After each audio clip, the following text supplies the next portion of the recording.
Hi friends, Mindy here. I have a process video for you.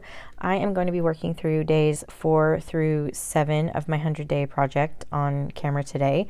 Right now I'm just going through and pulling out one of my blank cards. I have this sticker paper. This was actually one of the background papers from one of the By the Well for God digital paper kits, and I printed it on clear sticker paper, and this was what was left over, and I had saved it. And one of my goals for working through the 100-day project is to really use and work through some of my scraps and some things that I've just been kind of hoarding and keeping around for a while. And so this was a perfect time to do this. It also makes a really quick background. I have set a time limit for myself for these days for 15 minutes. Whatever I get done in 15 minutes, and that's the end of it. And so this just helps create a really quick and easy background. So you saw me there just using a bone folder to really get that down. It just helps with clear sticker paper. It really helps clarify the image. So I also have this pack of ephemera that was given to me forever ago when I ordered some traveler's notebooks online. I mean, it's been years ago, and it's just been sitting in my stash. I'd totally forgotten about it. And then, so I thought I was going to use that card, and then I ended up pulling out this Maggie Holmes sticker book, and I really want to use this little peacock, so because it's just the perfect color, and I don't know where else I would ever really use this peacock, so this seems like the perfect time. And I have this vintage paper that I want to use. It's this handwriting. It's like handwriting practice paper that was given to me, and it's so fun. And so I'm kind of going through some of my scraps and just kind of seeing if this is, what I want to use. And in the end, I decided to just go ahead and do that. So I need to trim this down a little bit. So that sticker is just going to take a ride on my hand for a second here while I glue this down. I'm using a Yoo-Hoo glue stick for this. Just to get everything down and get it kind of down quickly. And then I'm just trimming off the excess pieces here of this paper. And then this will end up being the little background for my peacock. And the reason why I adhered it upside down is because I don't want your eye to naturally just like try to read it. I just want it to kind of look as like visual texture. That's kind of a trick when you're using like book text or handwriting or whatever. Is, if you don't want it to like people to really focus on the words, you just flip it upside down or sideways or whatever, and your eye sees it differently. So anyway, I felt like this top right hand corner needed something to kind of balance it out and kind of finish off this card. So I pulled out one of the little label stickers and a little piece that says "Life is Lovely" on it, and I just adhered those down up in the top right hand corner. And then I used one of the numbers from that same sticker book to indicate that this was day 4. And I am punching the holes, and then I'm going to go around this with some Distress archival ink, just again to frame it. And I'm also going to round the corners. It just helps everything really just look more finished, and I had a few seconds to do that, so I just went ahead and did that. This is where I'm going to do the archival ink. Day 5, I don't know what happened. I thought I was filming and I wasn't, so I just threw in a picture here of the finished card. It's ironically not one of my favorite cards, but there it is for you to see. This is day 6, and this day is actually starting out with a pattern paper. I believe this is a Vicky Bouton pattern paper, and that ephemera that I had been playing with on day 4, it came with one of the things that was in it was this coin roll with the like from a bank, and it has the orange stripes, and it just went really well with this kit. And so I'm also using one of the Artist Almanac pages, and I just kind of tore off this one section of it that I really liked and felt like went with this card, and I'm going to put that over there on the left side. And now I'm trying to take this this coin roll and it's pretty sturdy, pretty thick paper, so it took me a second to get that torn. And then now I'm kind of playing with it, trying to decide how I want to use these pieces.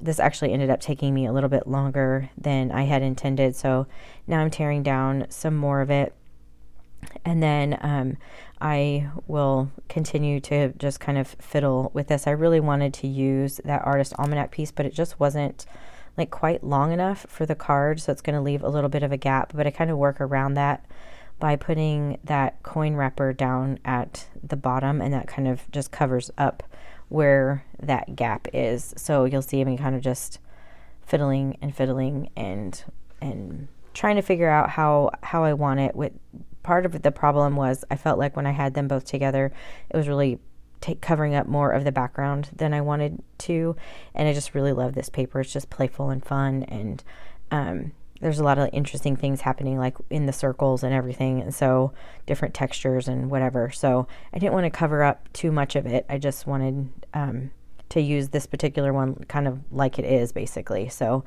I just glued a little bit over there on the left side, and then I'm going to glue this piece down here at the bottom. And you can see also my coin wrapper was not long enough. So what I'm going to end up doing to fix that is I'm just going to trim off a little bit. And I have this vintage ledger paper that was given to me, and so I just felt like that I needed just a little bit more of something. So I'm tearing this super thin strip, and I'm only going to be putting it a little ways down from the top of the card, just to give it I don't know, I felt like it needed a little bit of something. So I just added that up there at the top, and here's where I'm going to pull out my trimmer, and I'm going to trim that down so that the edge of the coin wrapper is flush. And you know, for me, all my cards are going to be kind of different sizes and shapes, and things are going to be hanging off, and that's how I want them. So I'm not looking for very uniform cards. I have some that are specifically cut shorter and some that are taller, because again, I was using up my scraps. So I have pulled out a ticket book from Tim Holtz, and one of them is a ticket booth, and one is like adage tickets or something like that. I can't remember exactly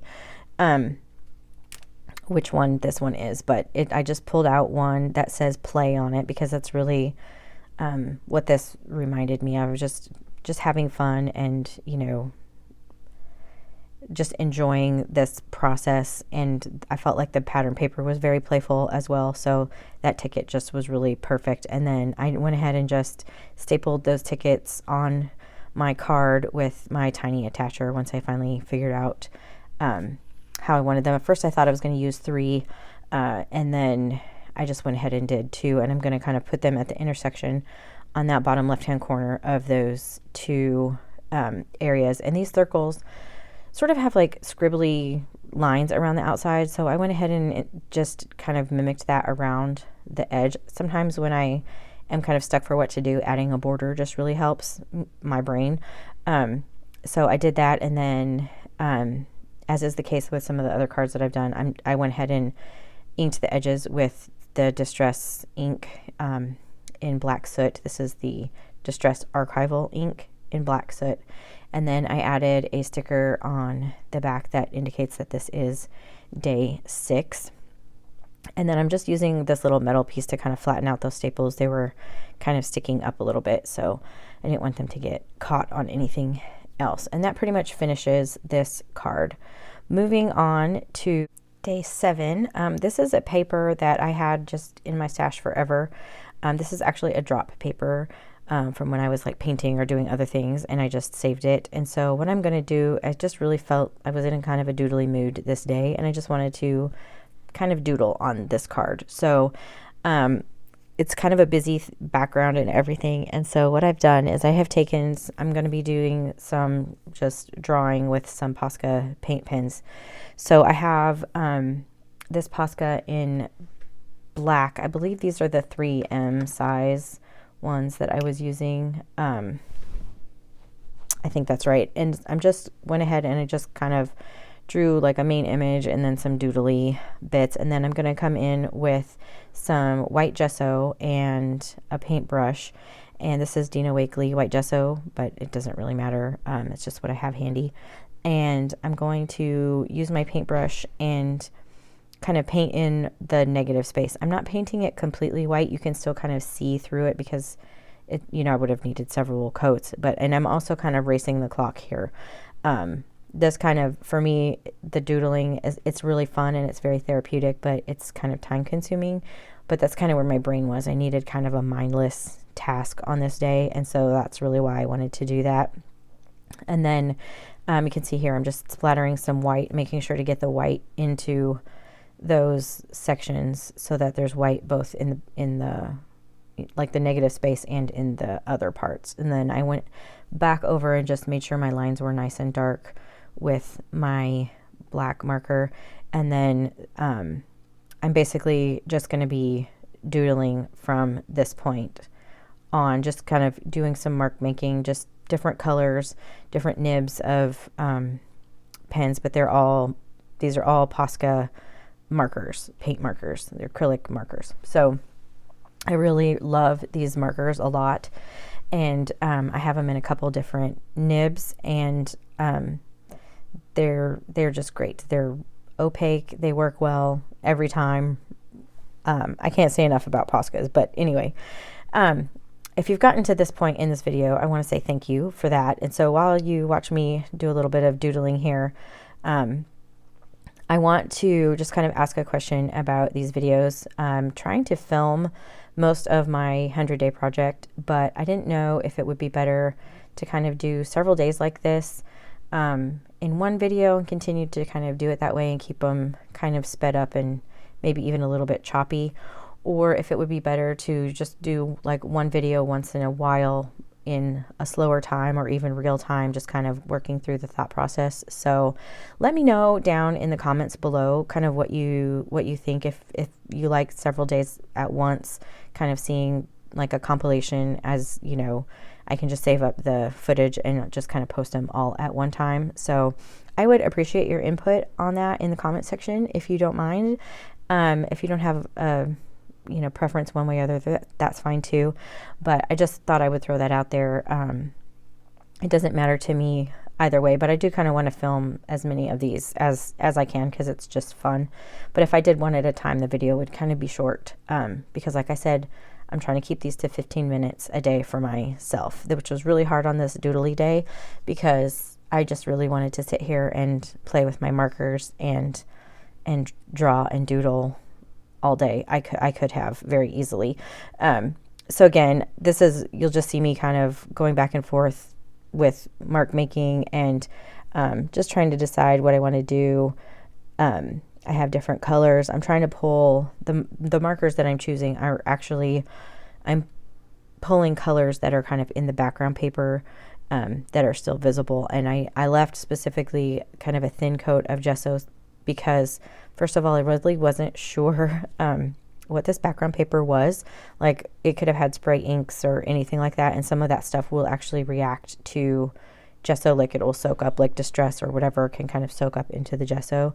So I really wasn't sure, but it also just leaves it like of some visual texture and interest. And so you can kind of, it's really kind of hard to see on camera, but you can kind of see some of the background still. It's not like perfectly white. And then one thing I do want to say, I also used a Sharpie S-Gel for some of this, like the sketchy lines, the thinner lines. And I was, just trying to beat the clock here on some of this area. So I'm just going through, I'm making like little scallops, I'm making some dots, I'm doing, just doing whatever I want, basically to do. And then I thought I was going to just work through here and start coloring in the leaves a little bit and adding some interest into this little leaf motif. But after I got the first one colored, my time was out. And so I know I could go back and finish it and whatever, but I'm trying really hard to be true to the goals that I set for myself with this project. So 15 minutes, that was it. So I could have, like I said, I could have done this all day. But anyway, if you liked this video, I would really appreciate it if you gave it a thumbs up. That just helps other people find my channel. And like I said, leave your thoughts on the video situation down in the comment section if you don't mind. I would really appreciate that. And until next time, bye-bye.